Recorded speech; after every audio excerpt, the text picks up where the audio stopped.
Ministers at War by Jonathan Schneer continued. Disc 2. Possibly Cripps slighted Churchill's own effort, winding up for the government, for the First Lord nearly turned a sow's ear into a silk purse. Chamberlain's critics knew that Churchill could do it, if anyone could. I wished him luck, but added that I hoped his speech would not be too convincing, one of them remembered. Churchill replied that he had signed on for the voyage and would stick to the ship. Then he left the smoking room for the debate, rolling like a buccaneer. It was a little past 10 o'clock at night. When he rose to speak, he concentrated on Norway. The critics said Britain had failed to take the initiative there because it lacked air power. Whose fault was that? Until 1938, both opposition parties had opposed expanding the RAF. They criticised because he had cancelled the seaborne attack upon Trondheim. All the military experts had advised him to do so.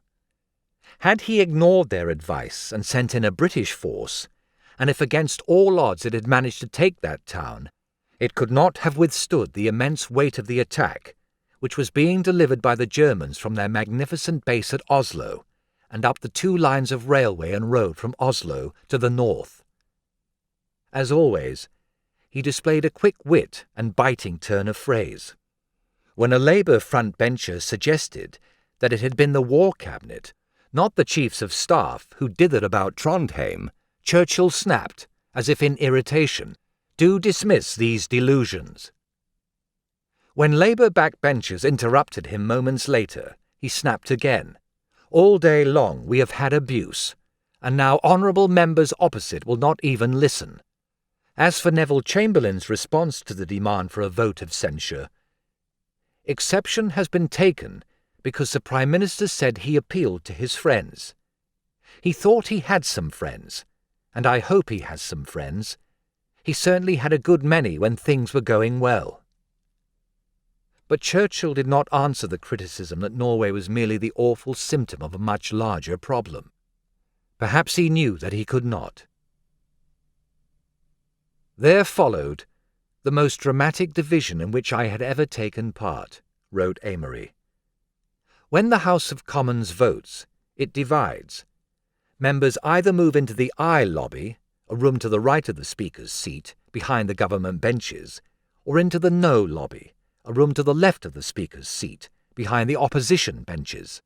As they enter the room, they bow slightly to the tellers, party whips, who stand impassively at the door keeping count. Tonight all the Labour and Liberal MPs headed for the No lobby. So did the dissident Tories, including some who had stood aloof hitherto. Others remained ostentatiously seated. They would abstain from voting, a significant choice in itself. Members in uniform, almost all Conservative, headed for the No lobby as well, some of them weeping.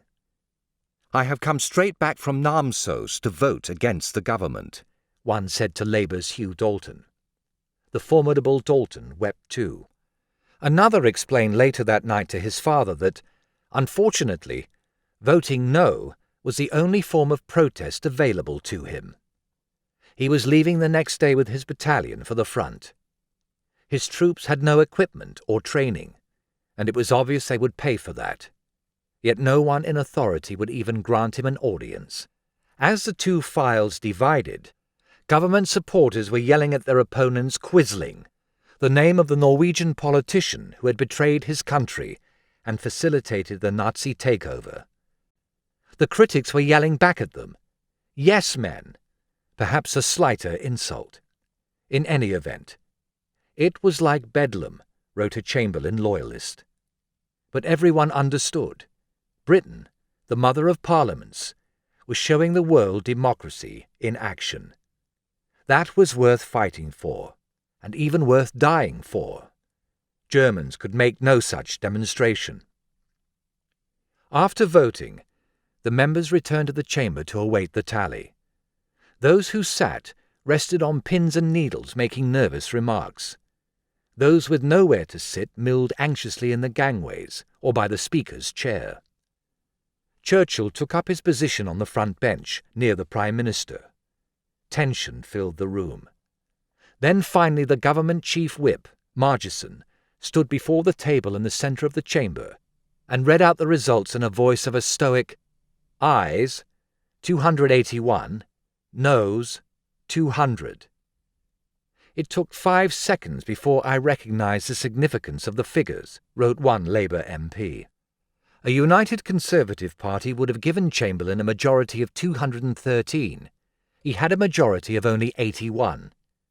42 Conservatives had voted against their leaders. About 60 had abstained, which meant they had no confidence in their leaders either, or else they would have voted aye. A gasp, then a shout. "Resign!" yelled the Labour member. Others took up the call. "Resign! Resign!" Some began to chant, "In God's name, go!" repeating Amory's quotation of Cromwell. "Go! Go!" Amory wrote in his memoirs, "It was not a pleasant moment." "We ought to sing something," a Tory dissident said, and the Labour man sitting next to him broke into "Rule Britannia." Others joined in. Now Margeson signalled for Conservative loyalists, who still composed a majority in the House after all, to raise a cheer for the Prime Minister. Their voices added to the din.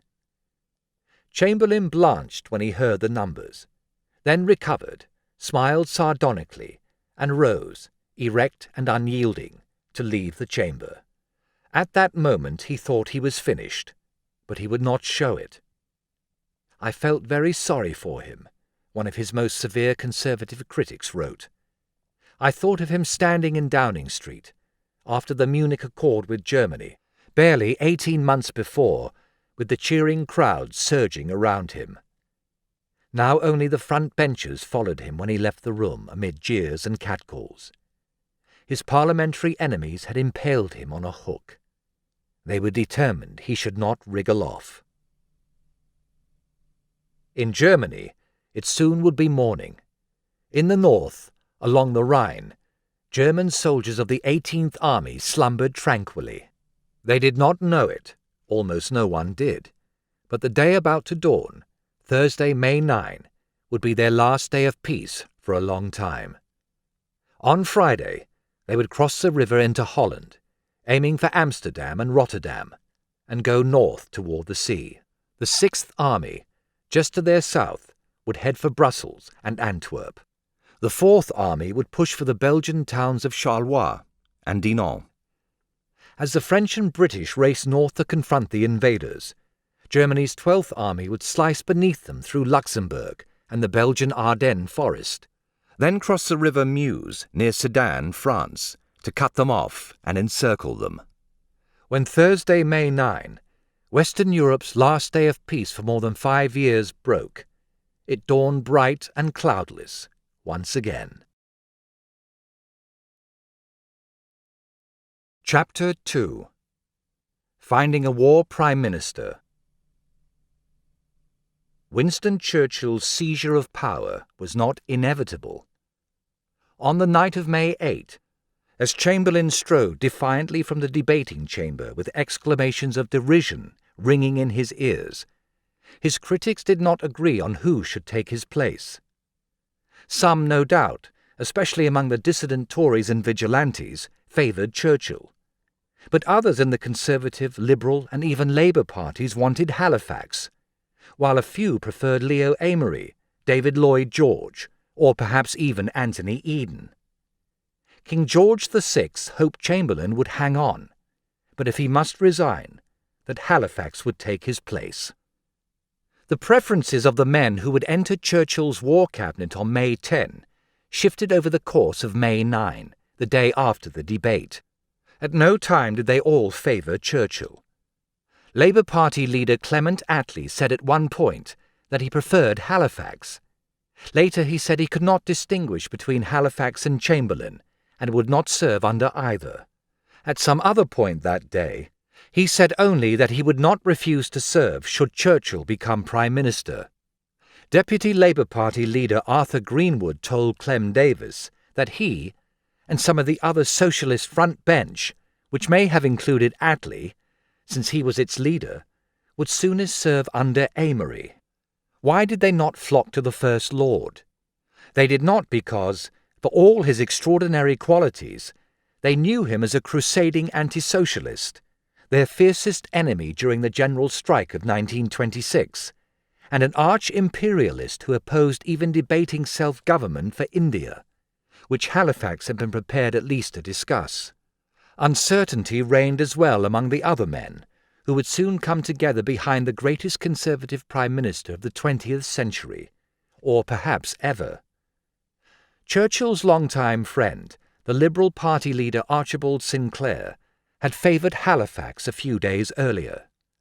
On May 9, he began to worry about a pending German attack, and reluctantly concluded that it would be better to stick with Chamberlain until the emergency passed.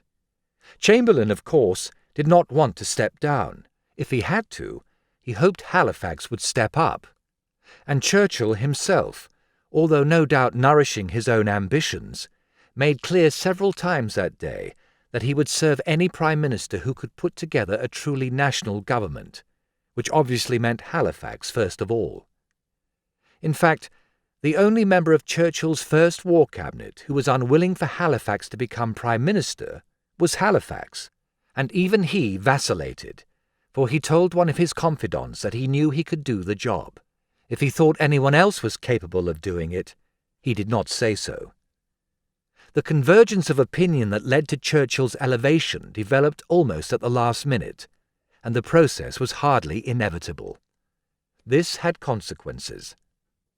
Churchill would remember how contingent his own elevation had been when, later in the war, he thought some of his ministers meant to undermine him. He would recall the evanescence of political loyalty, but he would not remember that Labour had been the decisive factor in Chamberlain's downfall, that it had held the whip hand, even if it did not know it. And it never occurred to him that Labour's role in 1940 might in some ways presage its part in the unmaking of his own administration in 1945. Upon leaving the chamber after the dramatic division a little before midnight on May 8, Chamberlain's first thought was that he must resign at once. To Churchill he said that he could not go on. There ought to be a national government. But the old appeasers on his front bench did not agree. "In all humility, I do not see where the superior team is coming from," one had written in his diary just before the debate began. "I believe you are well nigh indispensable as Prime Minister," another informed him some hours after it had finished. More surprisingly, even Winston Churchill did not at that moment believe Chamberlain should resign. His blood was up. He had not delivered his fighting speech for nothing. The riotous scenes following the division only inflamed him further. "This has been a damaging debate, but you have a good majority," Churchill reassured his chief. "Do not take the matter grievously to heart. Strengthen your government from every quarter, and let us go on until our majority deserts us." Churchill wrote that he thought at the time his exhortation had been in vain, but it had not. Or perhaps Chamberlain did not really need much exhorting. At any rate, Chamberlain changed his mind and decided to continue the fight. He left the Parliament building for Buckingham Palace, where he told a relieved and pleased King George VI that he would continue as Prime Minister by reconstructing his government, inviting in the leaders of the Labour and Liberal parties. By the time he went to bed that night, he had put the best possible face on the events of the past 24 hours. His private secretary, writing in his diary at the end of that extraordinary day and night, faithfully parroted the new line. The government got a majority of 81. They had hoped for 100, and were fairly satisfied. Early the next morning, tulips almost at their best in London, as no doubt in Paris and Berlin, with less than 24 hours to go before Hitler launched the Blitzkrieg, Chamberlain set about following Churchill's advice. He did not yet contact the Labour or Liberal leaders, but he tried, in a series of telephone calls, to strengthen his government by winning over the Tory abstainers, those who were discontented but had not voted against him. To them he held out various personal inducements, but he also promised to drop the other prominent appeasers, Samuel Hoare, John Simon and Kingsley Wood, from his government and carry out a reconstruction. To the outright critics he offered a significant olive branch. At 8 o'clock that morning, he invited to No. 10 Downing Street Leo Amery, the man who had demanded that he go in God's name, and asked him to choose any position in the cabinet that pleased him, not excluding Foreign Secretary. But this sort of propitiation, some called it bribery, did not work. The Tory abstainers and rebels wanted Chamberlain out. Amery turned down the Prime Minister flat. Meanwhile, at 9:30, Lord Salisbury's Watching Committee had reconvened at Arlington Street. It agreed to the following formula. One of its members recorded. 1. That a coalition government is essential. 2. That the Labour Party will not enter such a coalition if Chamberlain, Hoare and Simon remain, and that therefore 3. They must go. Interestingly, the committee charged Salisbury with delivering this message immediately to Lord Halifax. At that moment, perhaps a majority of its members hoped the Foreign Secretary would replace Chamberlain as Prime Minister. Not so for members of the Parliamentary Labour Party. Stafford Cripps was canvassing its opinion just as Salisbury was delivering his message to Halifax. He quickly realised not only that Labour MPs did not want Halifax, but also that many of them were frightened of Winston. He searched out Lloyd George. Would the old lion take the job on instead? But while Labour MPs might have welcomed this outcome, a majority of Conservatives never would have done so. In any event, Lloyd George declined. Yet neither man believed Churchill to be Chamberlain's inevitable successor. They discussed his prospects and concluded that he would undoubtedly consent to serve under Halifax, if necessary. But now Churchill, too, was rethinking matters. He rang Anthony Eden, the anti-appeaser who, like himself, had joined, in Eden's case, rejoined, Chamberlain's government when war broke out in 1939. Churchill wanted to see him as soon as possible. When Eden arrived at Admiralty House, he found the First Lord shaving. Brandishing his safety razor, Churchill rehearsed to me the events of the previous evening. If he really had advised Chamberlain to strengthen his team from every quarter, he no longer believed it possible. Rather, he thought that Neville would not be able to bring in Labour. But also, he told Eden, a national government must be formed. The implication was obvious. Someone other than Chamberlain must form it. Churchill did not at this moment advance himself. Eden departed, and Churchill's longtime friend, Lord Beaverbrook, appeared. The previous day, Beaverbrook, a Canadian-born press magnate and an inveterate political intriguer, had sent Chamberlain an enigmatic note seeming to suggest he should hang on. Narrow victories in votes of confidence were not invariably fatal. Former Prime Ministers David Lloyd George and Andrew Bonar Law both had survived them. Now, however, Beaverbrook was asking whether Churchill would serve under Prime Minister Halifax. According to an account he wrote later, he hoped his friend would refuse to do so and claim the top spot for himself. But with Beaverbrook, one never knows. Even Beaverbrook may not have known. Upon leaving Churchill, he told a former cabinet minister that he thought Amery should become Prime Minister. Beaverbrook and Churchill had no sooner parted than Chamberlain's protégé, the Lord Privy Seal, Kingsley Wood, appeared. From this plump, bespectacled gentleman, Churchill learned that the Prime Minister finally had accepted reality. If he failed to form a national government of all parties, as he surely would, then he must resign his position in favour of a Prime Minister who could. It would happen quickly. Now Churchill must have begun to think seriously about the succession.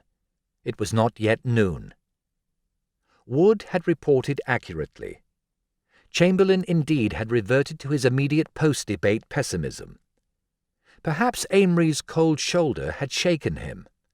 Perhaps he had feelers out to Labour that already had been rebuffed, or at any rate pessimistic reports from Conservative whips taking the pulse of the House. At 10 o'clock, he summoned his Foreign Secretary and closest colleague, Lord Halifax, to Downing Street, and told him that the only way to restore confidence in the government was to reconstruct it, bringing in all parties, but that the chances of Labour serving under him were negligible. Halifax unhappily agreed. He had been pondering this for days. He thought that Chamberlain must go through the motions of asking, but that a negative response must be expected, and then either he, Halifax, or Churchill must take the top position. He knew that Chamberlain wanted him to take it. It seemed a natural progression for a man whose life always had combined privilege and authority. Edward Frederick Lindley Wood, Lord Halifax, stood 6 feet 5 inches tall. He came from one of the great aristocratic landowning Yorkshire families. Born with a withered arm, he nevertheless developed a lifelong passion for fox hunting, riding to hounds expertly. Religion, too, loomed large in his life. He learned from his father a belief in the need for reunification of the Anglican and Catholic churches, a cause he always favoured. But politics called. From 1910 to 1926 he represented Ripon, a constituency so safely conservative that contested elections rarely took place there. When Prime Minister Stanley Baldwin offered him the Viceroyalty of India, he gave up the safe seat and took the title Lord Irwin. He would become Viscount when his father passed away, and then the first Earl Halifax after World War II, as a reward for his services. In 1931, as a member of the House of Lords, not the House of Commons, he returned to British politics. As Minister of Education, he visited a South Yorkshire village and noticed some boys. "We want a school," he said, "to train them up for servants and butlers." Then he began to focus on foreign affairs.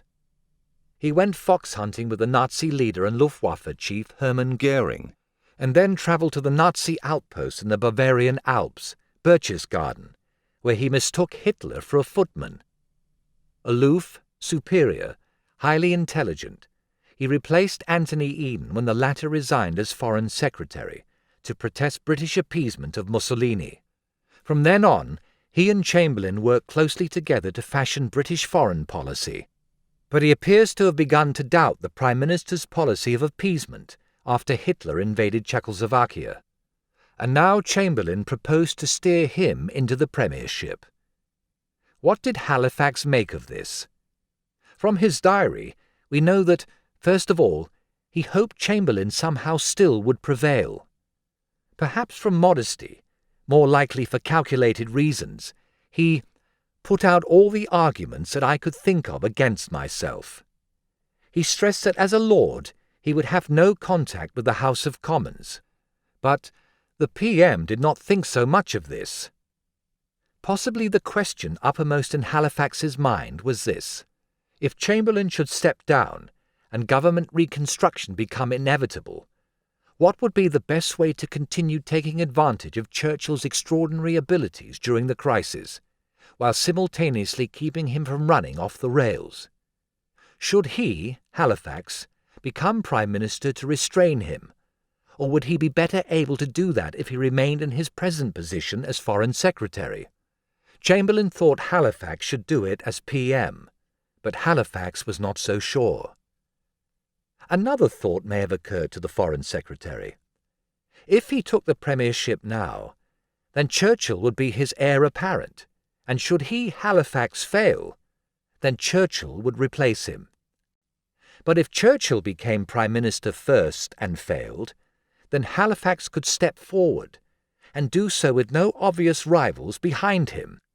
Perhaps that would be the smarter move.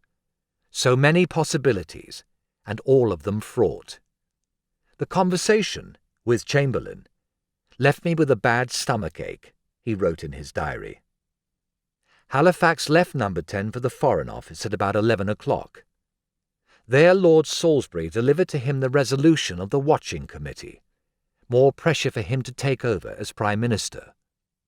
He spoke with one of his closest aides, who tried earnestly and long to persuade him to accept the premiership. To this man he said that he felt he could do the job, but he also said that if he accepted, Churchill's qualities and experience would surely mean that he would be running the war anyway, and Halifax's own position would speedily turn into a sort of honorary Prime Minister. Here was yet another reason to turn down the succession. Perhaps he knew in his heart that Churchill better understood how to fight a war than he did. For all these reasons, then, Halifax may well have decided the matter to his own satisfaction before noon. The Cabinet convened at the House of Commons at 11:45. Chamberlain took the chair at 12:15. Ministers were again discussing Norway. But in Berlin, Adolf Hitler had ordered implementation of a brilliant plan conceived by the Chief of Staff of Army Group A, Erich von Manstein. This was to feign a repetition of Alfred von Schlieffen's right hook through Belgium in 1914, which would draw British and French forces north, while actually developing the main German attack from below, from the south, a left hook, with panzer divisions emerging from the Ardennes forest and striking out for the Channel. The British and French would find themselves surrounded. The Führer now was composing the declaration to be delivered the next day to his troops. The battle beginning today will decide the fate of the German nation for the next 1,000 years. Unaware of Hitler's fateful decision, the Cabinet sat until 1:35 in an air of gloom, pondering Norway, recorded Foreign Office Under-Secretary Alexander Cadogan. Equally unaware, Chamberlain's opponents continued their work. With Clem Davis in the chair, the vigilantes and glamour boys of the Eden Group hammered their nail deeper into the coffin of his premiership. They agreed unanimously that there must be a genuine national government comprised of all parties, and that we would give full support to any Prime Minister who could form such a government, and none to one who couldn't.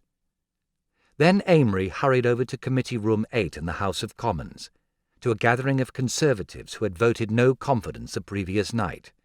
It reached similar conclusions. Before long, the Prime Minister knew the results of both cabals. Neither meeting specified who Chamberlain's successor should be.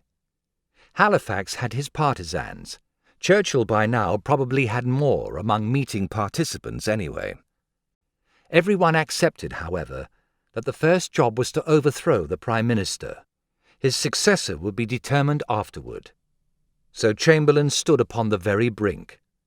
His cabinet ministers knew it, as did he.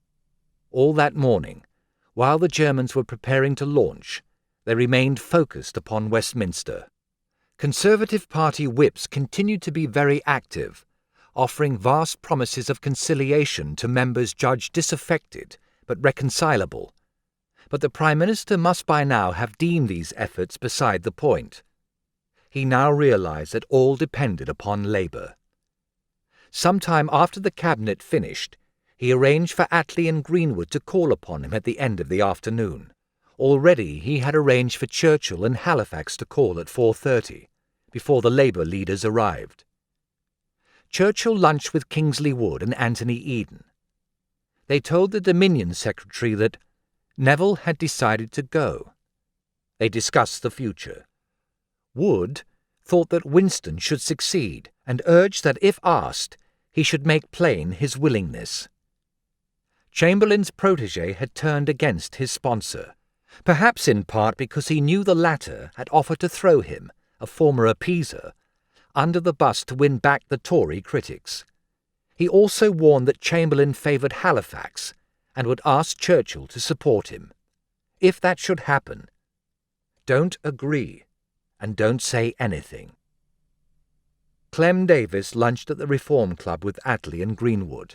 He wanted them to refuse service under Halifax and to accept only Churchill. But now Attlee, like Sinclair, sensed an imminent German assault, and he believed it would not be wise to overthrow a prime minister on the eve of what might prove to be the decisive battle of the war. Davis and Greenwood argued with him for 2 hours before the Labour Party leader finally came round. Then he and Greenwood left for the meeting at number 10. After lunch, Churchill returned to his papers at Admiralty House. After his own lunch, Halifax met the French ambassador at the Foreign Office and reassured him that Britain still intended to take Narvik from the Germans, this as the Germans prepared to invade France.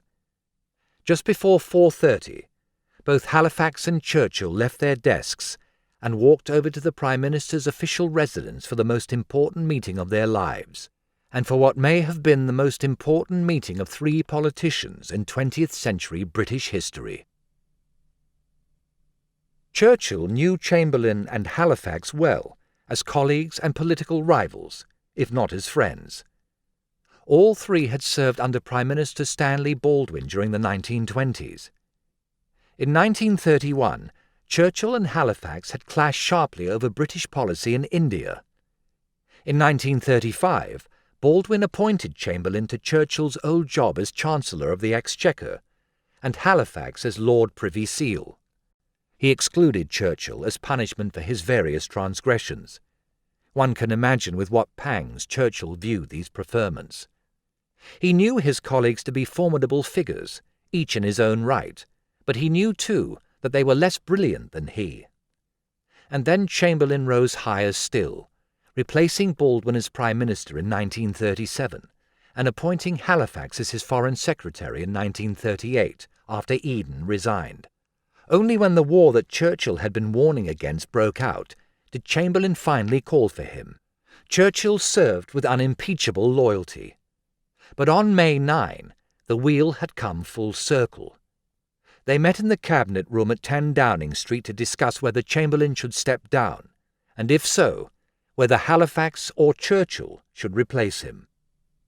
Accounts of the meeting vary on details. Halifax kept a diary in which he recorded the events of the day and his thoughts about them. He also described the meeting immediately afterward to Cadogan, who recorded it in his diary. Both diaries survived. Churchill provided his own recollections in his magnificent memoir, The Gathering Storm. But that was published 8 years after the event, and is manifestly incorrect about the meeting in several instances. Chamberlain began the discussion with a recapitulation of the situation. Only a truly national government could manage the country now, and he doubted he could form one, because Labour would not enter. If it would not, then he must resign. He would serve under either of the men in the room with him. He did not indicate whom he favoured. At about this point, Attlee and Greenwood appeared. The slight, balding, laconic, and occasionally diffident-seeming Attlee did not impress at first glance, but first impressions can be misleading. He was as savvy and effective a socialist leader as Labour ever has had, and he possessed a hard and ruthless streak.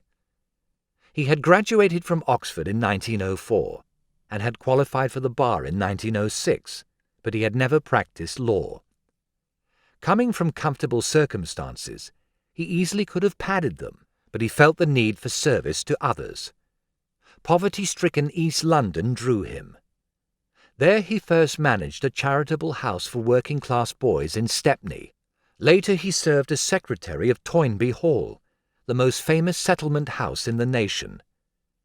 What he saw in the East End convinced him that private charity could never reduce real poverty, and that therefore the state must intervene. He became a socialist, joined the Independent Labour Party, and threw himself into local politics. He had no swank, said one East Ender, speaking for many in that neighbourhood who learned to like and respect the privileged but unassuming outsider. After World War I, during which he saw combat and received 2 promotions, they elected him Labour member for Limehouse. He won the leadership of the Labour Party in 1935, when Ernest Bevin swung the block vote of his enormous Transport and General Workers' Union behind him in order to keep out Herbert Morrison, whom Bevin detested. Many thought Attlee would not last in this position, but they too underestimated the little man, as another Labour stalwart, Hugh Dalton, sometimes slightingly referred to him in his diary, before learning to appreciate his qualities. Attlee could be aloof and brutal, one Socialist MP remembered. Cold and icy with a tough tongue, recalled a journalist. He was a soldier in everything. A former secretary of the Parliamentary Labour Party recollected rather more generously. Short, sharp, concise. He doodled with pencil on paper at meetings and said little, but missed nothing. When later in the war he deputed for an absent Churchill as chair of the War Cabinet, by virtue of his position as Labour Party leader and Deputy Prime Minister, it ran noticeably more smoothly and efficiently than when the Prime Minister presided. He also proved extremely effective at promoting Labour MPs into posts as junior ministers and onto strategic government committees. Middle class, but without airs. Socialist, but not a dreamer. Effective, efficient, and as tough as the English army. These qualities drew Ernest Bevin, who became his most important political ally. As for Greenwood, a former schoolteacher and advocate of educational reform and worker education, a former civil servant in the Ministry of Reconstruction after World War I, and an advocate of ethical socialism, he had climbed the rungs of Labour's hierarchy nearly to the top. By 1940, however, his star had begun to fade. One might have asserted that he had seen his best days, except, as it turned out, these were his best days. Perhaps his predilection for drink undermined his career before the war. Otherwise he might have become Labour Party leader. Probably it undermined it later. But at this critical moment in his country's history, it did not undermine it. The early period of the war constitutes Arthur Greenwood's finest hour. The two men seemed pale and evidently in a state of tension to a witness who saw them entering 10 Downing Street that afternoon. It cannot have been long after their lengthy and difficult talk with Clem Davis at the Reform Club. Now they confronted Chamberlain, Halifax and Churchill, a challenging triumvirate if there ever was one, but they remained resolute. The Prime Minister asked them point-blank to join his government. He seemed to have no idea that he was finished, Attlee said later. But this is wrong. Chamberlain knew well what his chances were. He was maintaining a poker face. Amazingly, Churchill intervened to argue passionately, as Attlee recalled, that they should all come in under Chamberlain. He was, Attlee judged, quite sincere. Now Greenwood showed his mettle. "We haven't come here to listen to you orating, Winston." Halifax said nothing, but Attlee did. "Our party won't have you," he told the Prime Minister brutally. "And I think the country won't have you either." Chamberlain finally had to ask a crucial question. Would Labour serve under a different Conservative Prime Minister than himself? Attlee and Greenwood thought Labour would, but said they could not speak for the party. Labour's annual conference would begin the next day at Bournemouth, however. They would travel down to ask its National Executive Committee, NEC, 2 questions, and report back immediately when they had answers. Are you prepared to join a government led by Chamberlain? And would you be prepared to serve under somebody else? They predicted that the answer to the first question would be no, and that the answer to the second question would be yes. The 2 Labour men left Number 10. Chamberlain, Churchill and Halifax remained in the Cabinet Room, where Conservative Party Chief Whip David Margesson joined them. Chamberlain, accepting finally that he could not go on, tried his best to steer the succession to the man he favoured, Halifax. He suggested that Churchill's fighting speech during the debate the previous night had further alienated Labour members. They would not assent to him as Prime Minister. Then he came round to Halifax's ostensible objection to accepting the top spot. He looked at Churchill sharply and said, "Can you see any reason, Winston, why in these days a peer should not be Prime Minister?" It was a trap, because if Churchill said yes, he would be dismissed as a self-promoter, while if he said no, then Chamberlain would propose Halifax. Instead of answering, Churchill took Kingsley Wood's advice and said nothing. As he put it afterward, "Usually I talk a great deal, but on this occasion I was silent." As I remained silent, a very long pause ensued. It certainly seemed longer than the 2 minutes which one observes in the commemorations of Armistice Day. Halifax was more forthcoming. On his own account he told Chamberlain, "For me to take it would create a quite impossible position. Winston would be running defence. I should have no access to the House of Commons. I should speedily become more or less honorary Prime Minister." For obvious reasons he did not speak of the other, more self-interested reasons for his hesitation. He wrote in his diary only that Winston, with suitable expressions of regard and humility, said he could not but feel the force of what I had said, and the PM reluctantly, and Winston evidently with much less reluctance, finished by accepting my view. Chamberlain had to see someone else at this point, but the crucial meeting had taken place, and the crucial decision arrived at, although it remained unspoken. What would proper Englishmen do in such circumstances? Churchill and Halifax went down to the garden behind No. 10 and had a cup of tea in the afternoon spring sunshine. At 8:30 that evening, Churchill dined with Sinclair and Eden, among others. He seemed quiet and calm. He summed up the afternoon meeting for the table. He thought he must soon take Chamberlain's place. Eden records Churchill saying that the Prime Minister would advise King to send for him. Edward, Halifax, did not wish to succeed. Parliamentary position too difficult. Already he had given thought to the shape of his government. He would be his own Minister of Defence as well as Prime Minister, coordinating military policies and streamlining military decisions, as critics from all parties had demanded.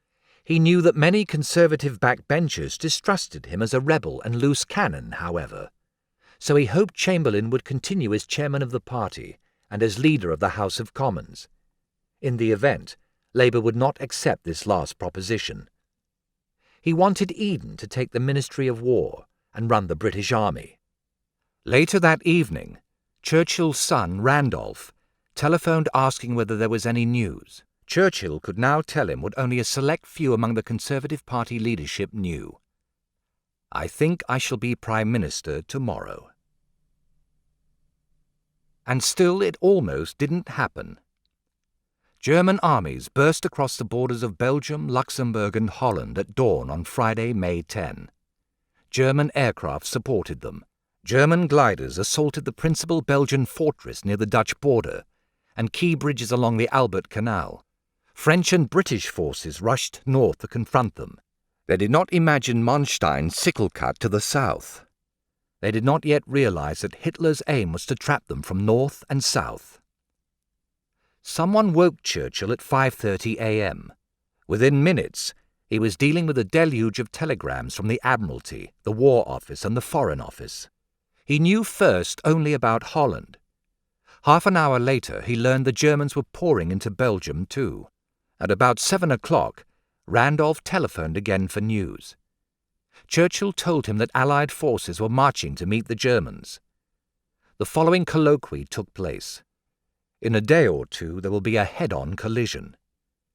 "What about what you told me last night, about you becoming Prime Minister today?" "Oh, I don't know about that. Nothing matters now except beating the enemy." Or so Churchill's son would report the conversation many years later. It may have been a fond recollection, meant to burnish the Churchill legend. For whatever he may have said to his son, and despite the German attack, Churchill did not intend to let Chamberlain off the hook so easily. He did not lightly relinquish positions once he had arrived at them, as he would demonstrate time and again in the coming years. There would soon be a foretaste of this. The morning passed for Churchill in a blur of meetings. Breakfast with the Secretaries of State for War and for Air at 6 o'clock. Military Coordination Committee, which he chaired, at 7 o'clock. War Cabinet at 8 o'clock. Meanwhile, a continuing cascade of bad news came pouring in. The Luftwaffe had bombed airfields in Belgium and northern France and the town of Nancy, and German paratroopers had landed in Belgium and had also dropped between Leyden and The Hague and near Rotterdam. German submarines had torpedoed a British ship. At a second War Cabinet meeting at 11:30, he learned that the Germans had bombed many more French towns as well as Brussels, The Hague, and additional strategic airfields. And still neither he nor anyone else in the government yet apprehended the genius of Manstein's plan. To Chamberlain, the German onslaught, terrible though it was, offered an unexpected reprieve. It suggested to him that he must not resign after all, at least until the enemy's offensive had been contained. He instructed the whip's office to let his revised intention be known. Eden learned it soon after 10 o'clock that morning. All changes postponed, it seemed for some time. Most of the older Peasers approved, but not Kingsley Wood, who told the Prime Minister so, and then hastened to warn Churchill. The First Lord may have said to Randolph that the only thing that mattered now was a battle with Germany, but he did not meekly accept Chamberlain's decision. Churchill was nothing if not tenacious.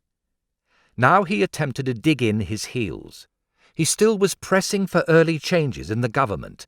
The Chamberlain loyalist and Lord Privy Seal Sam Hoare complained to Eden at the beginning of the 11:30 cabinet. Churchill was demonstrating, too, his skill at manipulating such levers of power as came to hand, just as he would when he became Prime Minister. He must have charged his parliamentary private secretary, Brendan Bracken, to press his case as well, not with cabinet ministers, but with the leading Tory rebels. Bracken's efforts produced a response from Lord Salisbury of the Watching Committee. Winston should be made Prime Minister during the course of the day. And when Bracken alerted the vigilantes and glamour boys to the change of plan, both groups agreed with Salisbury. Churchill was lining up important forces to impart a message. Despite the German attack, nothing had changed. Chamberlain still must go, and the sooner the better.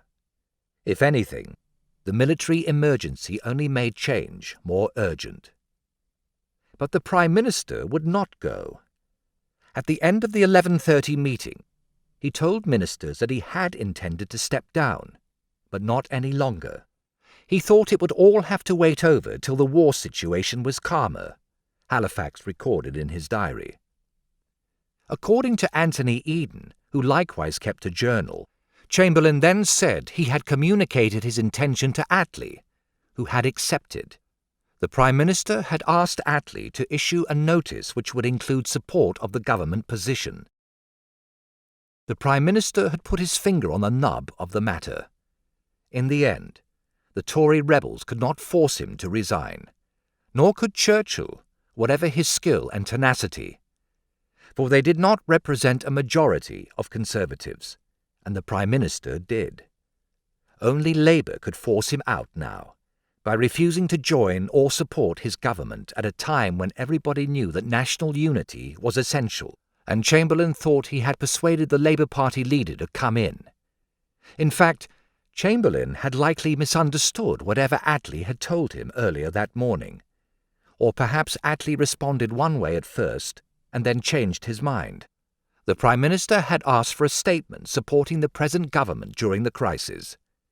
But Davis, Greenwood and Attlee had hammered this all out the previous afternoon at the Reform Club, when they concluded finally that the Prime Minister must step down despite the imminent German threat. Attlee conferred again with Greenwood, also with Dalton, who likewise had not yet left for Bournemouth. Perhaps these two pointed out to him that the German onslaught altered nothing. If anything, it only heightened the need for change. Perhaps they did not need to point it out. The statement Attlee released in answer to Chamberlain's request read, "The Labour Party, in view of the latest series of abominable aggressions by Hitler, while firmly convinced that drastic reconstruction of the government is vital and urgent in order to win the war, reaffirms its determination to do its utmost to achieve victory. It calls on all its members to devote all their energies to this end."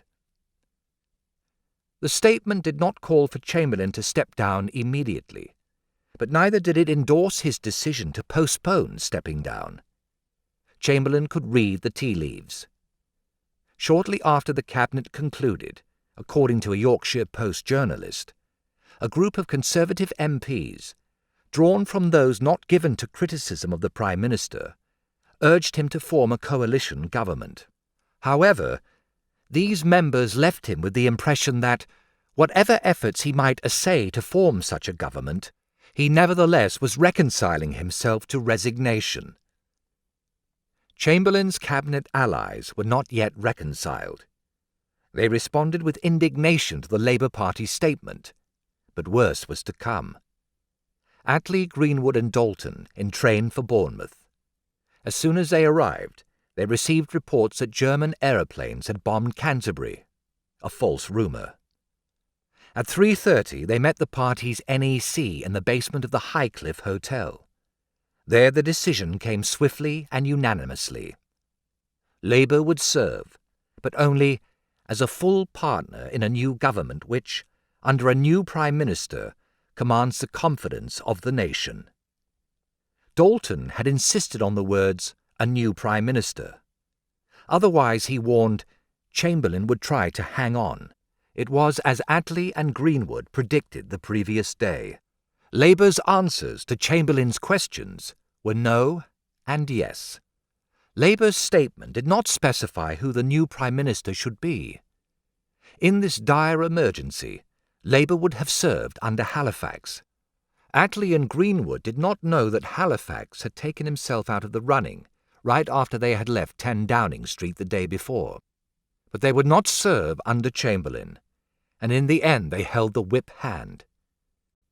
At 4:45, Attlee telephoned the Prime Minister's office and read the resolution at dictation speed to one of Chamberlain's secretaries. At that moment, Chamberlain was presiding over yet another war cabinet, the third of that awful day. He had begun the meeting hoping against hope that Labour would support him. He was about to learn that it would not. As he led a discussion about whether Britain should commence bombing targets east of the Rhine, the secretary brought him Attlee's message. Chamberlain glanced at it for just long enough to read and understand it, then put it down and impassively continued the discussion, but he knew now that the end finally had come. When the cabinet finished, he took the paper up again and read it aloud to his ministers. Then, according to the minutes, the Prime Minister said that, in the light of this answer, he had reached the conclusion that the right course was that he should at once tender his resignation to the King. He proposed to do so that evening. Churchill, Halifax and the other ministers filed from the cabinet room. Attlee and Greenwood caught the 5:15 from Bournemouth back to London.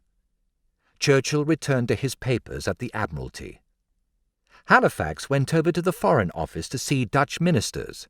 He promised them that Britain would protect Dutch islands off the coast of Venezuela, where there was oil. Chamberlain made his way to Buckingham Palace, arriving just after the King had taken tea. To him he finally sacrificed his seals of office.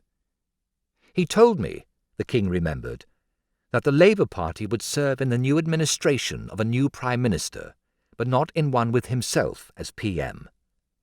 These were nearly the words of the Labour message. He then told me he wished to resign. The King, who had enthusiastically supported Chamberlain's appeasement policy, accepted with genuine regret. I told him how grossly unfairly I thought he had been treated. He would call for Halifax, who in his opinion was the obvious man to replace the retiring Prime Minister. Chamberlain explained that Halifax had ruled himself out. Winston was the man to send for. The King swallowed his doubts and agreed. Churchill arrived a minute or two after 6:00 p.m. Winston Churchill had wanted to be Prime Minister since childhood. The prize had seemed attainable when he rejoined the Conservative Party after World War I, and Baldwin appointed him Chancellor, a position often regarded as second only to the premiership. But then came the fall. He had spent a decade in the political wilderness, regarded as a Jeremiah, a crackpot, and an extremist.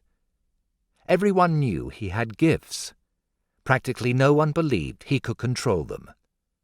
At this supreme moment in British history, however, with German armies smashing across borders and crushing all that stood in their way, with his country in danger that grew more grave with every minute, Churchill did not doubt himself.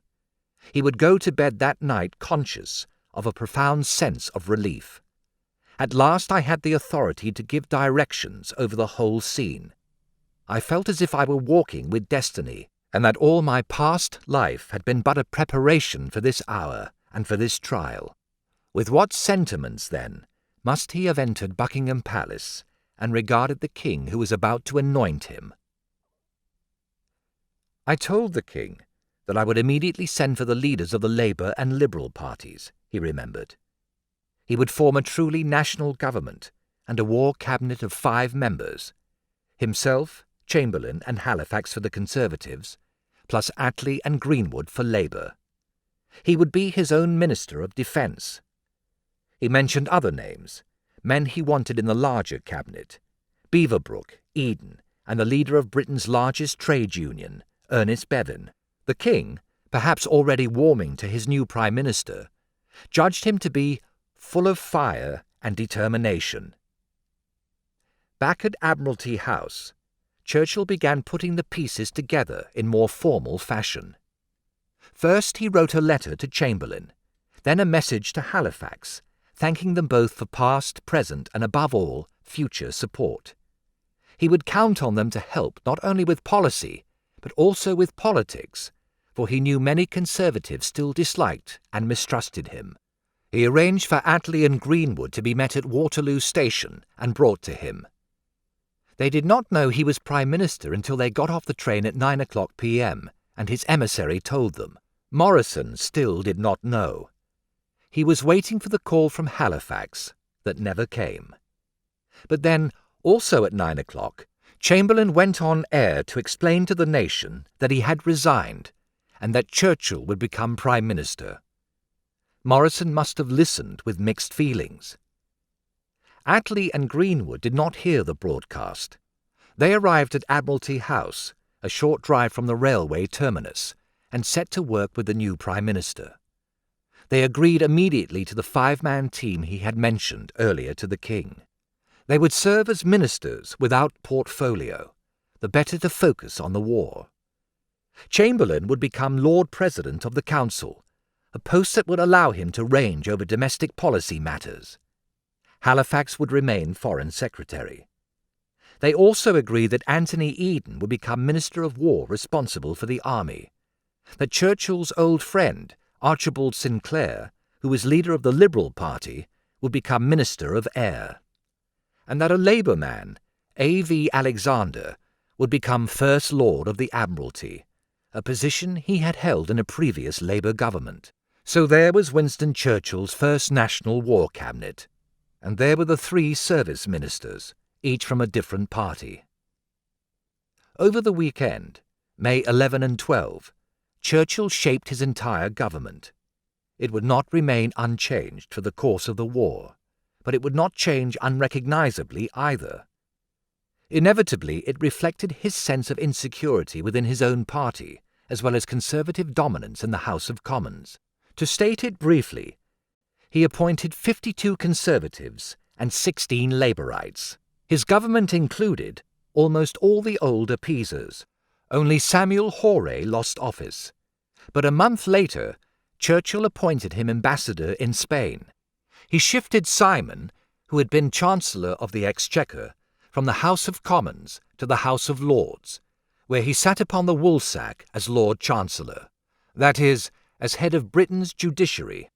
He rewarded Kingsley Wood for deserting Chamberlain by giving him Simon's old job. He even kept Margeson, the party whip, whom the Tory rebels feared and hated.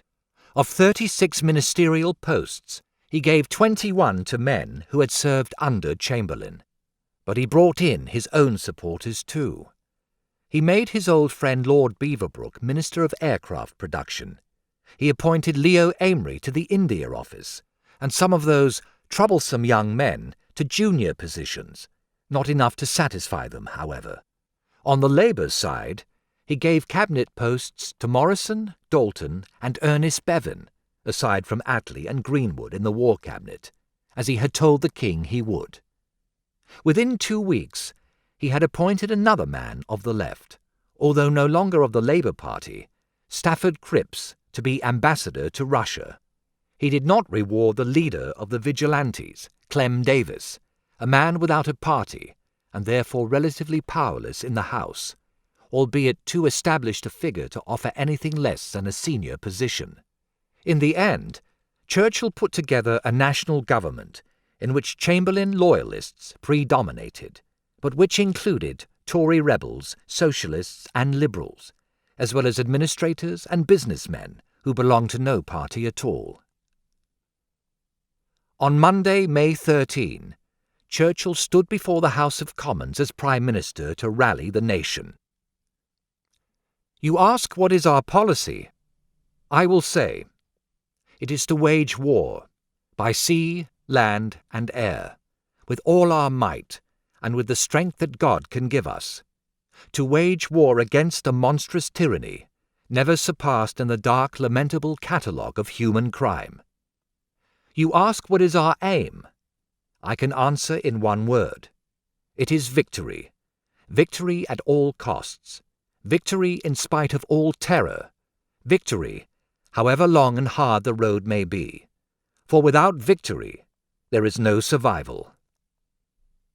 No one in Britain knew, on that day, that already the great French army was reeling and staggering from Germany's thunderous lightning attack. In London, Churchill sounded the tocsin, but in Paris, alarm already was quickly turning into panic. The British Prime Minister had just declared his aim and policy. These would be tested to the maximum, and sooner than even he could possibly have imagined. Part 2. Churchill and his Ministers at War. Chapter 3. Testing the War Cabinet. Winston Churchill had his team now, composed mainly of Chamberlain supporters, but carefully assembled to balance competing interests.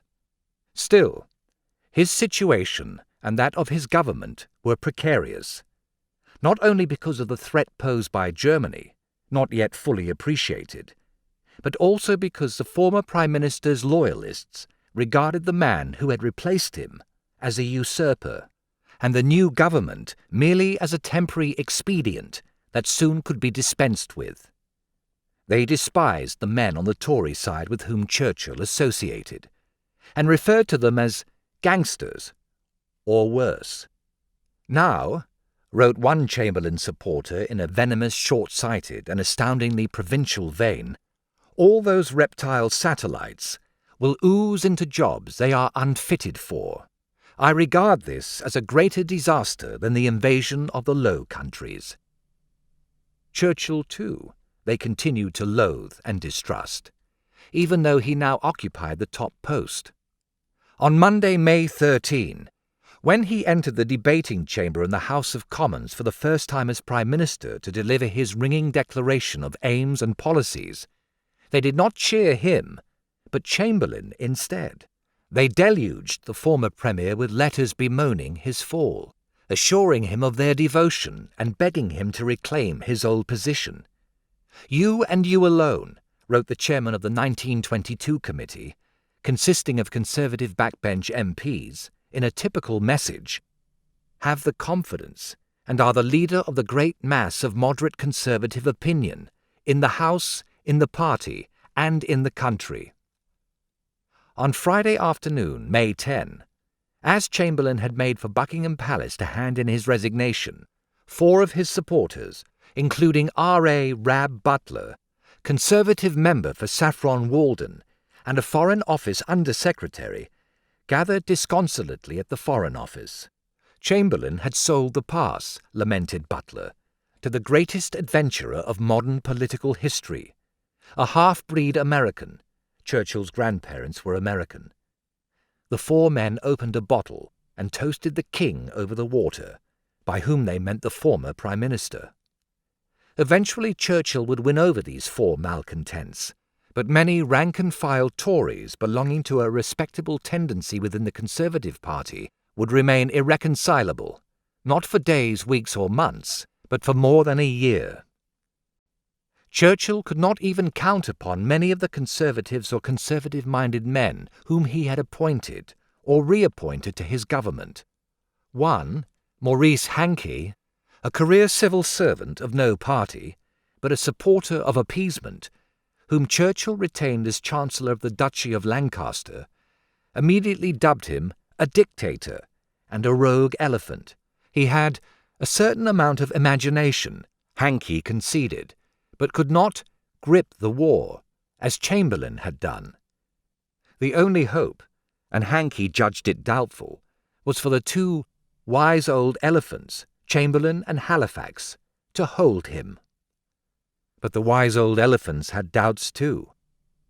I have seldom met anybody with stranger gaps of knowledge, or whose mind worked in greater jerks, Halifax wrote of the new Prime Minister in his diary on May 11, Churchill's first full day in office.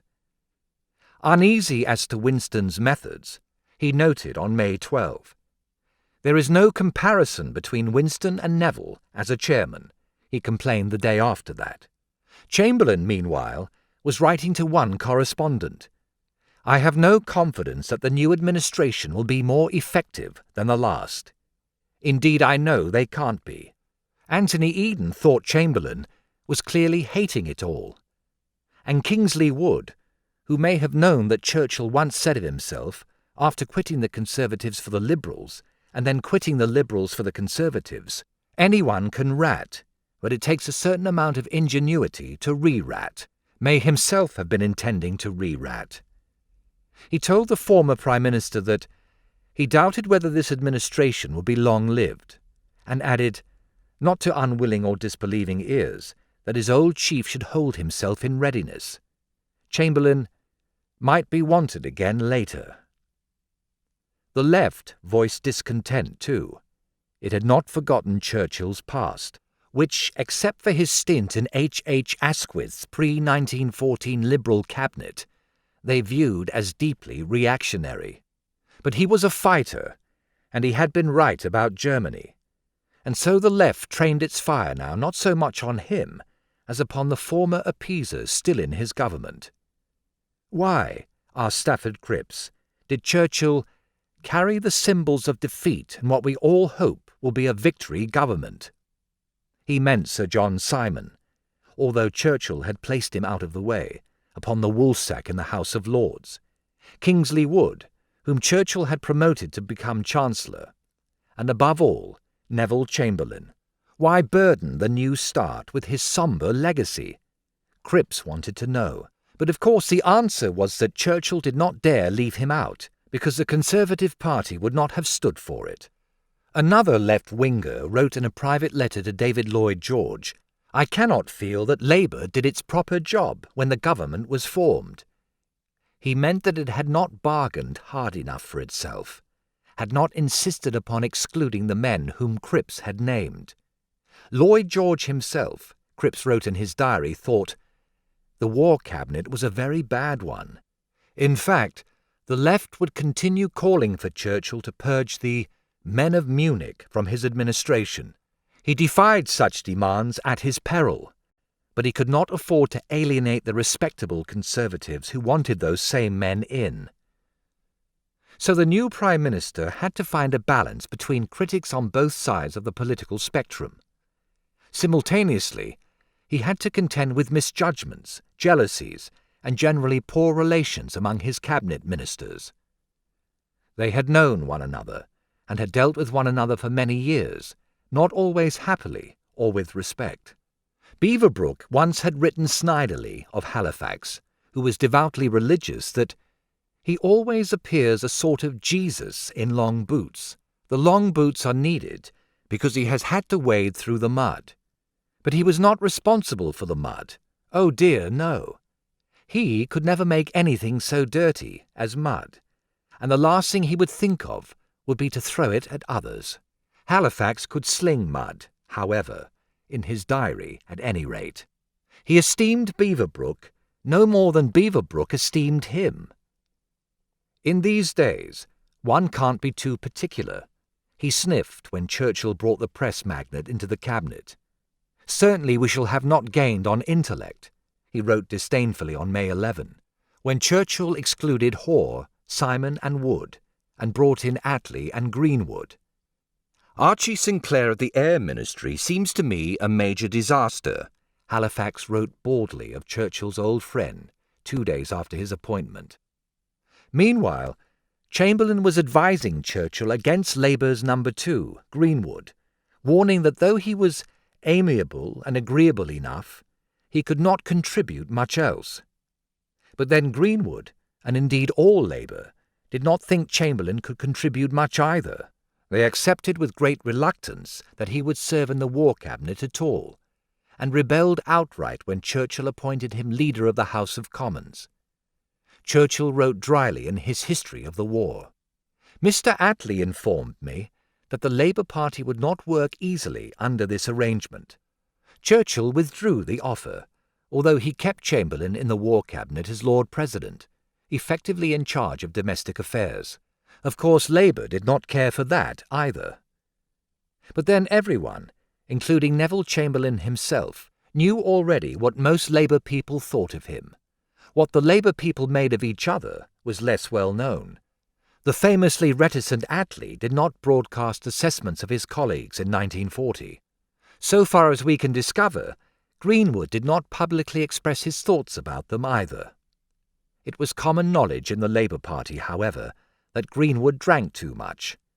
He had gone on the wagon for a period in 1939, when he had taken over as party leader from Attlee, who was ill, but when Attlee returned, he had a relapse and started drinking again. Hugh Dalton wrote condescendingly in his diary that Greenwood was very slow and unimperative. Herbert Morrison thought he knew exactly what to make of Labour's deputy leader, and of the leader too, for that matter. "Attlee and Greenwood," he muttered, when he learned that Churchill had appointed them. "These aren't the right people to represent the party." This audiobook is continued on Disc 3,